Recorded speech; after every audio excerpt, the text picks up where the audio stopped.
that Prime Minister can actually call the members who will be joining the cabinet for a tea today, right before the oath-taking ceremony as well. So that's the big and crucial update. We can in fact get some of the details about those who will be joining the cabinet as well.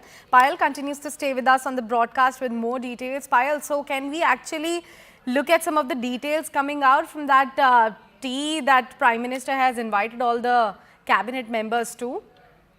Well, of course, Sakshi, this happens every time that the government is sworn in. It has at least happened over the last two terms when the government was being sworn in.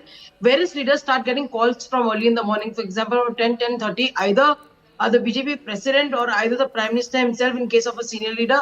And obviously, and sometimes BL Santosh, etc., they start making these calls and tell leaders to be there. Already, most of the leaders have been told to be in Delhi, and those people who are going to be coming ministers are told to, in fact, come to the prime minister's residence for a cup of tea as well. So that is when the Prime Minister hosts them for a cup of tea, and they have a brief discussion in place. Obviously, at that point in time, nobody knows what their portfolio will be, and nobody knows whether they're going to become cabinet ministers or MOS. That's a bit of a suspense even then. But the moment the leaders start getting a call, they do understand they're going to be part of Modi government as well. So that's been happening, and this time also we can expect something like this to also happen because this has been the protocol of the last 10 years as well. So around 10:30, you should start expecting people to get calls and being told that they're going to be part of the Modi cabinet. Definitely.